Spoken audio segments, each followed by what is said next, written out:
Hi, welcome to Lunch Hour Live here at the WGBH studio at Boston Public Library. This is a weekly happening here on Thursdays at the Public Library here in Copley Square. And today we're going to be discussing two new photography exhibits that are happening at the Museum of African American History. Incidentally, you can participate in this too, because if you come up with a question and you're on Facebook, please send us your questions through Facebook today too. The two exhibits that are showing at the Museum of African American History now, one is called Jazz Greats Classic Photographs from the Bank of America collection, and the other is called Jazz Scene in Boston, Telling the Local Story. And we have a couple of guests here in the library, in the studio with us today too. And that's Lamerchi Frazier, the Director of Education and Interpretation at the Museum of African American History. And then we also have Carrie Miles, the Art and Heritage Program Manager at the Bank of America. Welcome to both of you too. Thank you. Thank you, Erica. Let's start off by talking to Carrie and find out about the Bank of America's involvement with this photo exhibit. Sure. Well, you may know Bank of America is a leading corporate supporter of the arts. And I mean, we do that because we believe in the power of the arts to help economies thrive and engage communities. And we really like to see the support of over 2,000 arts institutions every year, both large and small. We do a number of sponsorships. So along with this, we're also sponsoring the MFA's 150th anniversary this year, which is exciting. We have an art and conservation project which conserves works of art that are historical or of historic or cultural importance, and we have a Museums on Us partnership which allows our customers free access to partner museums. So along with all of that, we have this Art in Our Communities program, which is basically, it's using our extensive corporate art collection that's come to us from many legacy banks that are now part of Bank of America, and allowing us to get that collection out to the community. So about 10 years ago, we started curating shows from the collection and lending them for free to museums and galleries around the world. And we've lent about 140 exhibitions, and by covering the cost, the curatorial costs and the shipping costs, it allows the institutions to gain that kind of vital revenue that they get from hosting such an exhibition. I'm curious, you use the term that have come to us. Yeah. How do they come to you? Yes. So you mean the collection? Right. Yes. So yeah, I mean, it's interesting because as Bank of America grew and as there was sort of partnerships and acquisitions between the banks, a lot of banks had their own collections, and so those collections sort of came together and in a very nice way. And again, our arts program is firmly within our ESG area, so we like to basically use the collection as much as we can to get it out to the community. I think the question I'm trying to get at is: does the bank, or these banks that have now that are now part of Bank of America, did they buy these collections, or? Yes, so they were collections that were historically of Bank of America had a collection, but other banks did have their own collections. Not every one, but some would collect photography, or some would collect American Impressionism, and that kind of gave rise to these exhibitions we lend today. Okay, great. Lamerchi Frazier is the Director of Education and Interpretation at the Museum of African American History. First of all, I know the museum and the building well, and I know the building goes back to, I believe, 1806 or something like that. Yeah. Tell us a little bit about the building, because the building itself is historical. Well, one of the reasons that we are delighted to have this exhibition coming from Bank of America is that the building that you're speaking of, that was built in 1806, is the African Meeting House that sits in Beacon Hill. The campus that we have in Boston has this epicenter of what happened in the African American experience of a free black community on Beacon Hill as they were levying for their citizenship, as they were honoring and getting the abolition movement into full throttle. As they were seeking freedom on the principles of democracy, they needed a place to gather. And so this place, the African Meeting House, became that place. And in that space, we are proud to say that there was a history of concert music played. There were gatherings where music and song celebrated their lives. And so we continue in that tradition with this exhibition to highlight how people celebrate with their art and culture their own movements and their own history.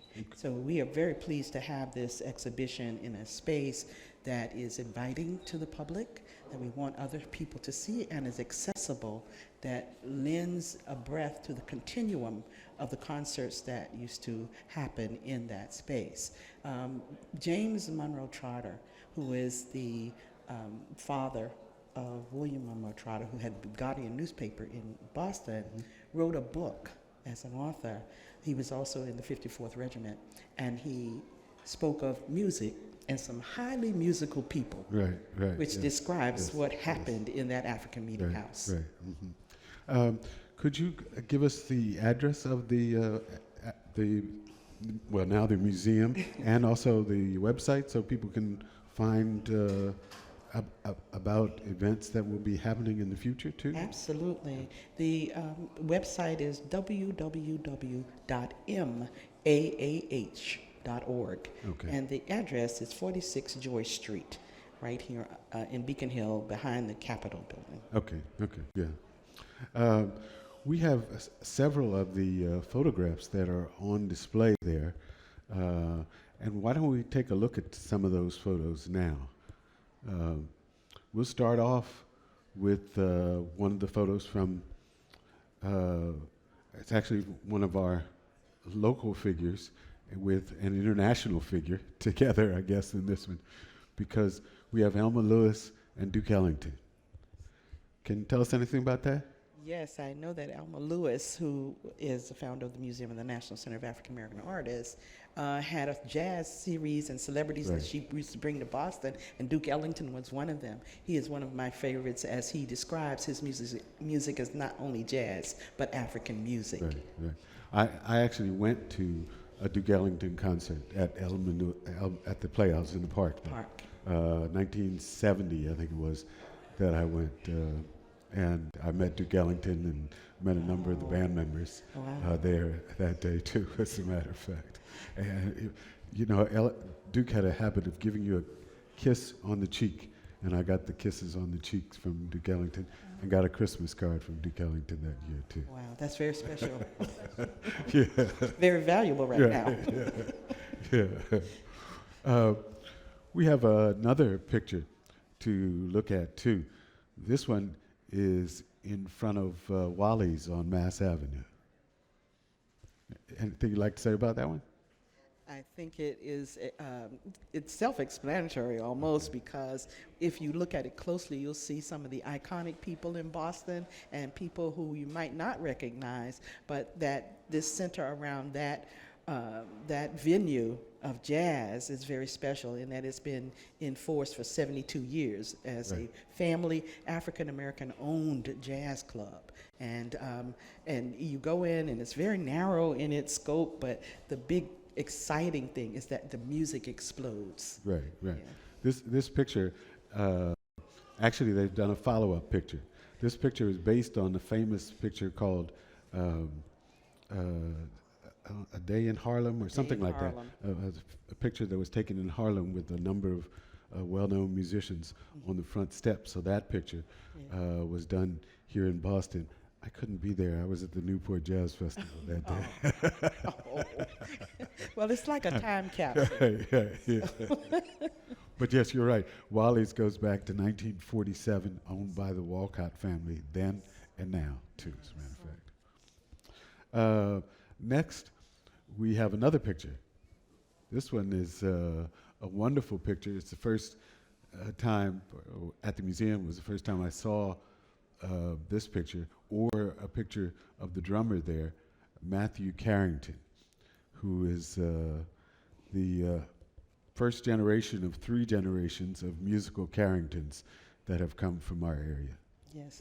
We recently had a program at the Museum of African American History's African Meeting House that featured the Carrington family, Right. and a panel that Right. you moderated. Right. And it was amazing to note that there's jazz lineage Right. in families here in Boston, and that they're participating in places like Berkeley to spur on other generations of jazz players and people who will be involved in helping this music to go further into the minds of people who would not normally access it. So it was very enriching the night that we had as the musicians talked about their profession and how they got into it and the people they impacted and how they were impacted by this music. So exciting is the exhibit focus on the Carrington family. Right, right.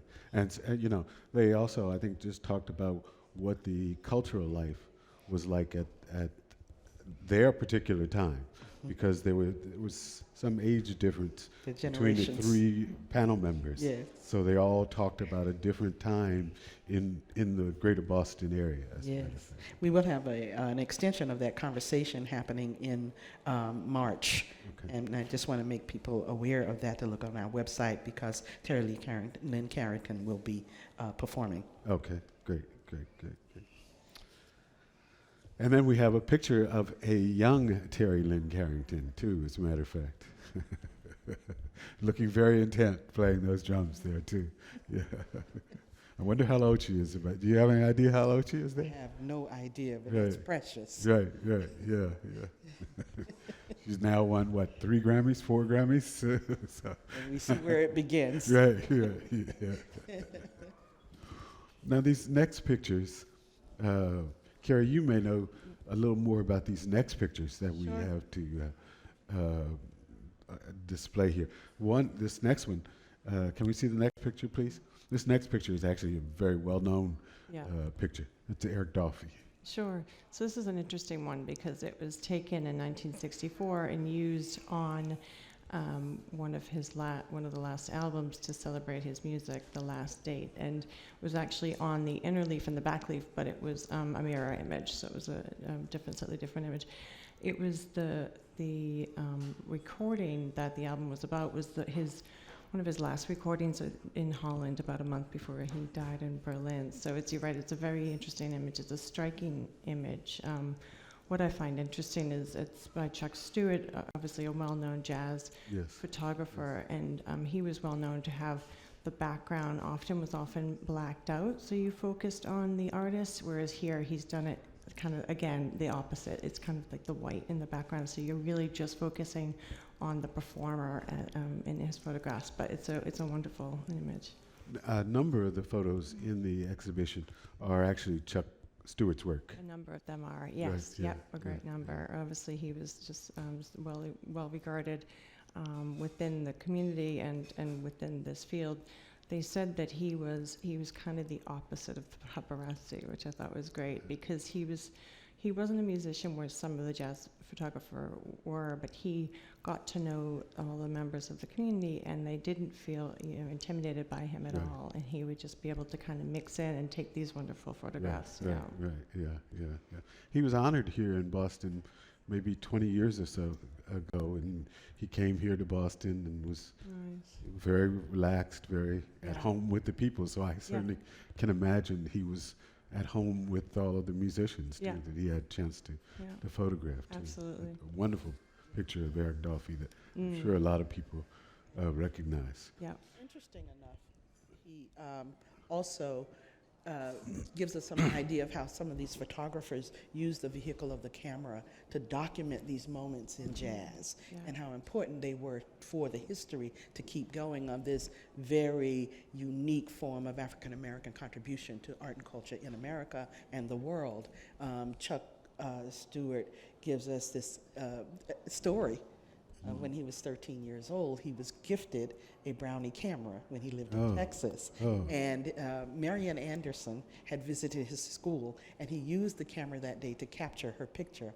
And Oh, really? then when he developed at the drugstore, the film, he came back and he sold the pictures. And Really? so he said, this is when I knew this was for me. Yeah, And wow. so- That's a nice story. Great story. Yes, Great it's a story. great story. Great story. We have another picture. This is the great father. It is Earl Father Hines, too. Carrie, can you tell us something about this? Sure. Well, he was obviously such a significant jazz pianist at his time. And what I like about this picture is they said that when Earl Hines played music, he liked to improvise, and the song was never the same twice. And he would like to work his way into a song, not really knowing how he's going to get out of it, and doing that in front of the public.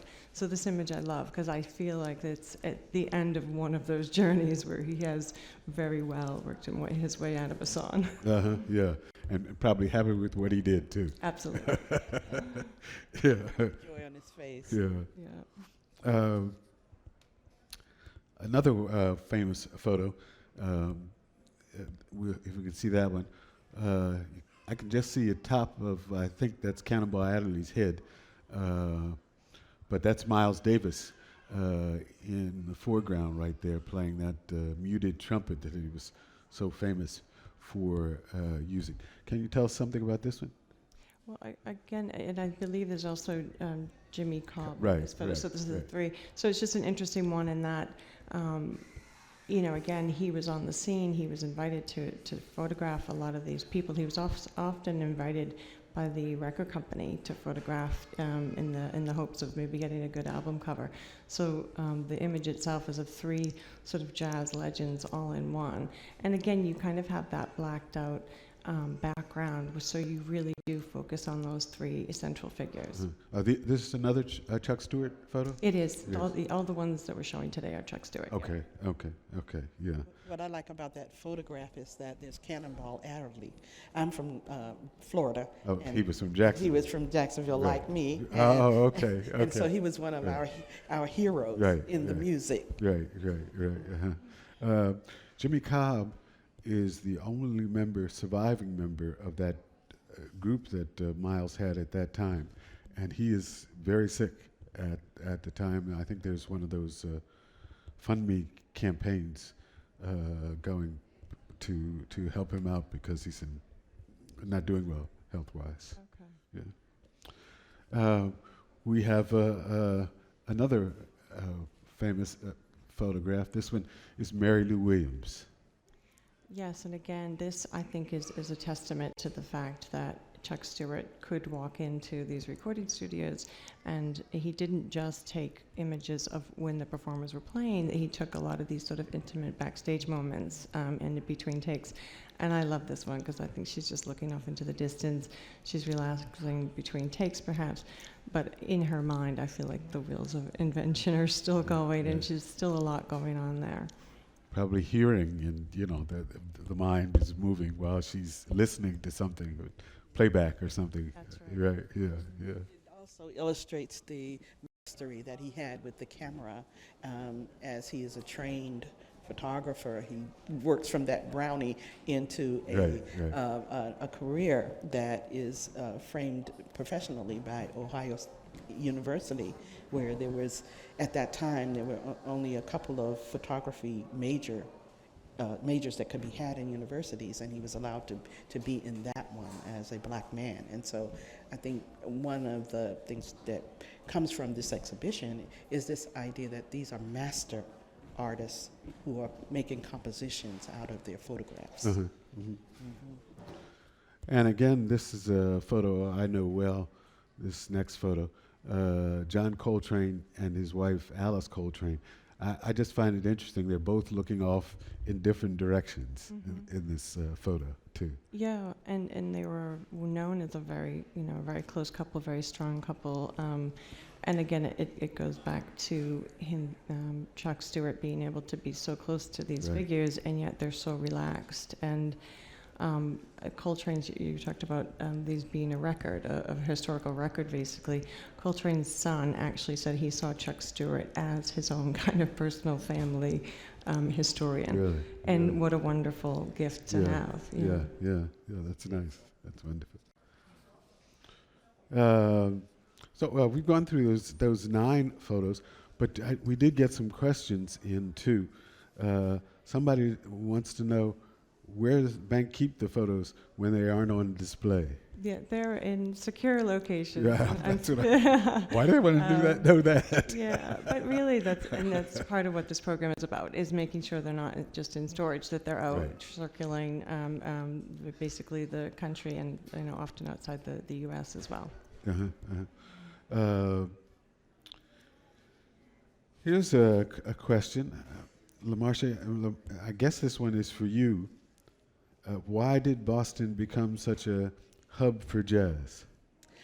Well, I think that if we just look at the deliberate fashioning of the Harlem Renaissance with art and culture to bring the people who had been experiencing slavery into a definite paradigm of projecting themselves very positively through art and culture and the architects of that movement, you look at Harlem being the focus and the mecca, but you look at Chicago, New York, Detroit, Boston, and Philadelphia as these other urban centers that become a place for the music to thrive. And with the school like Berkeley, doing a work on Quincy Jones, I found out that he attended Berkeley after he'd wanted to go to Europe and play. He was sent to school here. And so I think institutions like the New England Conservatory and Berkeley become a place where trained musicians are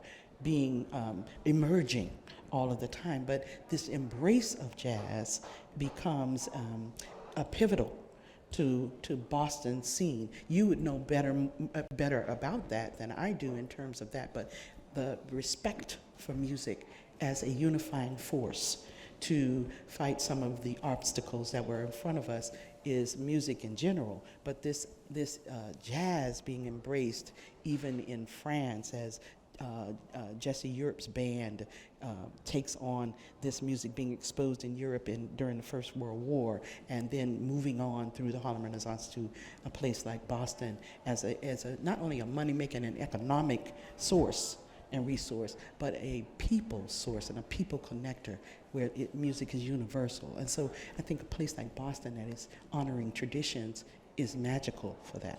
No, something I would say about that. Boston, as far as I know of, has never been a big industrial town. There were never a lot of factories here. And music has always been a job that black folks could get, playing music. So here in a town where there were no factory jobs, it probably had some appeal because they could go out and get those jobs. And, coming out of slavery, black folks wanted those jobs because they said, well, it's better than sharecropping. Yes. It's better than doing this. Yes. So I want to go. I want to find my way to the stage. I want to play music. So it's not just for music, but it was true for acting on stage too. Absolutely, Right. and it established the voice of the black experience as its unique form, and also laid a platform for other kinds of activities to be had around this gathering of jazz, and to see people who might not ordinarily be showcased as high culture. Right. This is a question that perhaps both of you could answer. The question actually is, are these photos taken by different people? And the answer is yes. And then the second part is there a famous jazz photographer? And I think the exhibition says there's not a. There's many. Right. Yeah, Could you tell us some of the names of some of the other Sure. people that are Yeah. exhibited? Yeah, overall there's 33 photographs spanning 3 generations, so you do get this nice cross-section of different photographers, but there's along with Chuck Stuart, there's a man, Arthur Felig, who was known as Ouija, really interesting character who would live across the street from a New York police station, and as the legend goes, also had a police scanner, and started off basically trying to get to a crime scene, possibly before the police, to get the photographs of whatever horrific crime had taken place. He went on to do some very famous jazz photography as well.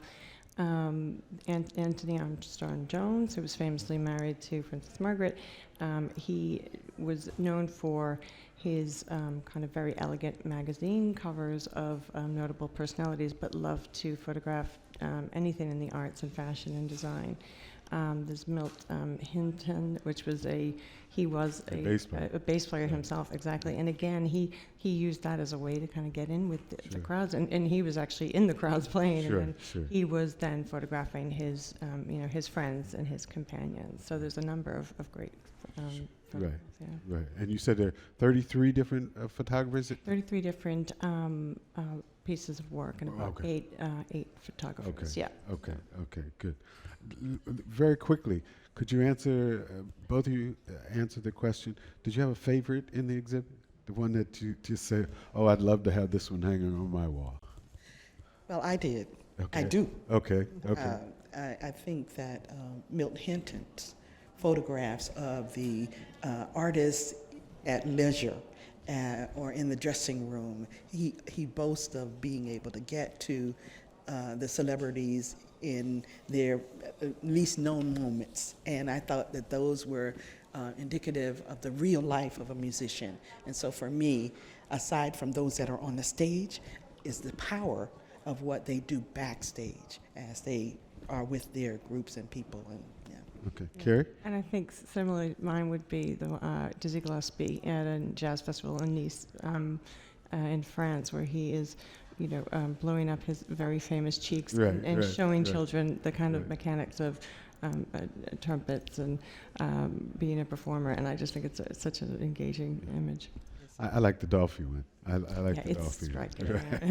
yes, and there the other photograph that I think is next to that for me is the one where Dizzy Gillespie is kind of peeking around in the photo, which showed I got an opportunity to meet him, and it was so true to his nature. Right. It was quite inspiring and hilarious music. I want to thank both of you for coming out today. That's Lamarche Frazier, Director of Education and Interpretation at the Museum of African American History, and Carrie Miles, the Art and Heritage Program Manager at Bank of America. I'd like to thank both of you for joining us here today, too. Thank you for having us. Pleasure. And thank the live audience who's here in the library, and also the folks at Facebook Live for being with us today, too. We thank you very much. Next Thursday, there'll be something else here for lunch live at the Boston Public Library. This is Eric Jackson here with you.